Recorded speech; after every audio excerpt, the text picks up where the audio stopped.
Is Joel Embiid the MVP of the NBA right now?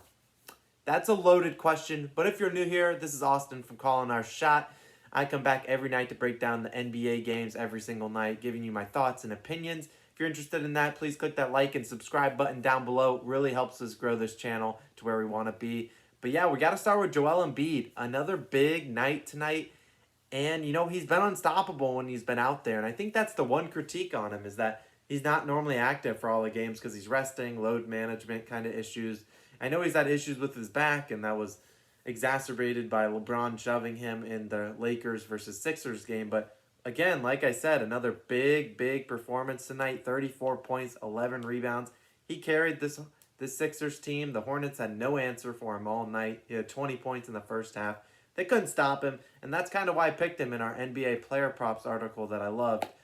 3 bets that we placed, and I post that article every morning on our website at callingourshot.com. But yeah, Joel Embiid was easy money tonight. Hornets had no chance. Cody Zeller, it was just barbecue chicken all night long. Bismack Biyombo can't guard him. I was happy to see the Sixers win. They blew a big lead early. They were up by 15 to 20 points. Ended up only winning by 7. LaMelo Ball, though, shout out to him. He did play much better. Last night he got his first career start with Scary Terry out with an ankle sprain. And tonight he really looked the part. Last night he didn't look too well, but 22 points, 7 rebounds, 3 assists. That's a great game for the rookie who's probably going to win Rookie of the Year. That's not a surprise prediction. He's the front runner right now. Tyrese Halliburton has played well, but realistically the Rookie of the Year award is just a popularity contest. Similar to last year, everyone wanted Zion to win it, but he physically couldn't because he played in 19, 20 games. So this year, if LaMelo stays healthy, God forbid, he will win the Rookie of the Year trophy unless something comes out of the blue, which I'd be very surprised about. Moving on to the rest of the games, there were some interesting games tonight. We got Pacers versus Bucks. I was texting some of my friends, and I said the Bucks minus 9.5 was a lock of the century tonight. For whatever reason, the Pacers play terribly against the Bucks. Every single time, you can go back to the game logs, check out last year. They were losing by 17, 20 plus every single time. That's why the Bucks were favored by 10, and it wasn't enough. They win by 20 tonight. They were up by 34. I don't know their biggest lead, but they were up big time. And, the Pacers cut the lead, but it was just the Bucks' second unit playing some garbage minutes like Thanasis and Antetokounmpo. He's terrible, but whatever. That's not here or there. We're going to move on. Not much to cover there. Domantas Sabonis played very well, 33 and 12, but not much to show there. And Giannis with another triple-double. Good to see him getting back on track after he kind of struggled out of the gate to begin the season. The Bucks have been a very roller coaster, up and down team. It's like they'll blow out someone by 20 and then they'll lose to the Hornets or they'll lose to the Knicks. And it's just like, it doesn't make much sense, but I'm sure they're just getting calibrated team chemistry. They got a lot of moving parts over there, especially with the addition of Drew Holiday. And so I'm not surprised to see them not at their full capacity like they were last year when I believe they won 60 games. But they'll come around soon. A team that needs to come around soon is the Dallas Mavericks. A much-needed win against the Atlanta Hawks tonight. John Collins, 35 points, but he couldn't overcome Luka and Kristaps. They both had a fair amount of points tonight. Luka with 27, 14 assists, and 8 rebounds. Just filling up the stat sheet. He, like the topic of this video, Joel Embiid for MVP, Luka needs to play better to get back into there. He used to be the odds-on favorite easily to win MVP, and now he's kind of tanked due to his team being 9 and 13 so far. So I think if the Mavs start to improve and they start getting above 500 and finish the season, there's 72 games. So if they finished around 43 and 29, something like that, I think he has a chance. They got to make the playoffs, got to be a 4 or 5 seed or above, and I think Luka will get it unless the Sixers are really that much better than everyone else and Embiid continues to put up 28, 30 points a night. Then we're going to have a real conversation, and we can revisit this topic in a couple months as the season progresses and we kind of see where everyone's standing. But yeah, Mavericks big, much needed win against the Hawks. They were on a 6-game losing streak. Glad they shut that down, or else they were going to be reeling. And then my New York Knicks were going to have a really good draft pick, but I'm not counting on that too much. The Knicks have looked okay this year. They got a win tonight against the Bulls, who they just lost to another night ago.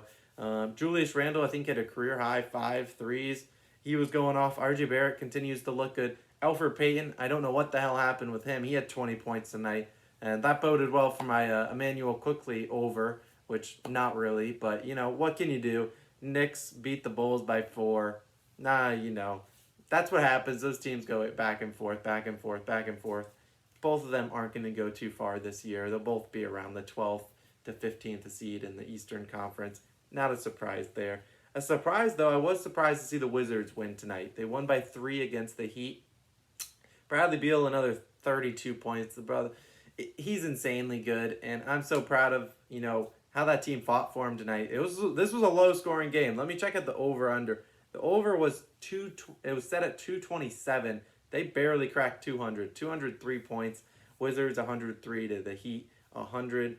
Bam Adebayo had a good game, but the Heat can't lose this game. They just can't. They're almost fully healthy against the Wizards team that is 1 bad and 2 missing Russell Westbrook. All they got is Bradley Beal out there and a bunch of scrubs, Robin Lopez, Rui Hachimura, Garrison Matthews, Ish Smith. They got a load of scrubs out there, and the Heat are going to lose that game. That's unacceptable. And then another weird one, Rockets versus Thunder. That is just, the Thunder blew them out the whole game. The Thunder were missing their best player, Shai Gilgeous-Alexander. And, I guess you could say the Rockets were missing Wall, but still, I would expect a bigger and better showing out of them.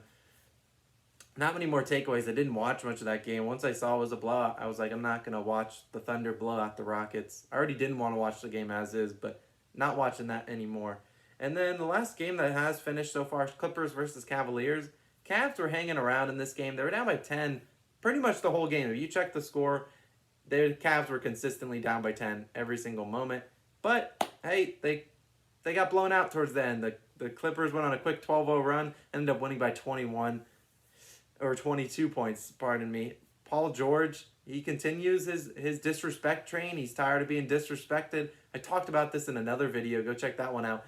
Is Paul George, is it time to stop disrespecting him? I said yes, and he's proven it again. 36 points tonight. He killed it. It's the Cavaliers, though. I could go out and drop 20 on them. Luke Kennard, I don't know what his stats were tonight, but he could drop 20 points on the Cavs. And that goes to show you that their defense isn't the best. But, Paul George, he did it. He cooked tonight. 36 points. Kawhi did his thing. Not a surprise there. Then the last couple games that are still going right now that I am unable to, I'm not going to watch the rest of them, so I'll give you my quick thoughts. Timberwolves versus Spurs. Tied game right now. 2 minutes, 45 seconds. I expect the Spurs to win that one just because they're more experienced, but you can put the clown nose on me right now when the Timberwolves win. I wouldn't be surprised. I don't really care about that game.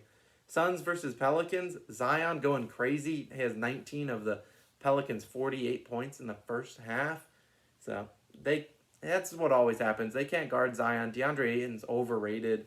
I feel like him and Marvin Bagley need to switch teams or do something because I don't really know how they fit with their current roster. And granted, Ayton doesn't shoot as much as other players on the team, Booker, Chris Paul, but still, he just doesn't ever seem to. He hasn't lived up to his potential so far, and I'd love to see him in a situation where he actually can do that, where he's a focal point of the offense. He's kind of like a poor man's Miles Turner. Now, that's not even a good comparison, but Miles Turner's been playing better than him all year, so not much to do there. Celtics versus Kings is the last game on the slate. They just tipped off. Celtics up by 10. Celtics should win this game pretty handily. The Kings are not really that good. Jason Tatum will have 30 points tonight. You can book that, take that to the bank. But yeah, that's been it for tonight's NBA recap. It's been a weird video, but Joel Embiid, is he the MVP this far? Yeah, I would say yes. But that will do it. If this is your first time, please click that like and subscribe button down below. Really, really helps us out. This has been Austin from Calling Our Shot. I'll be back tomorrow to break down some more NBA games. I'll catch you later. Peace.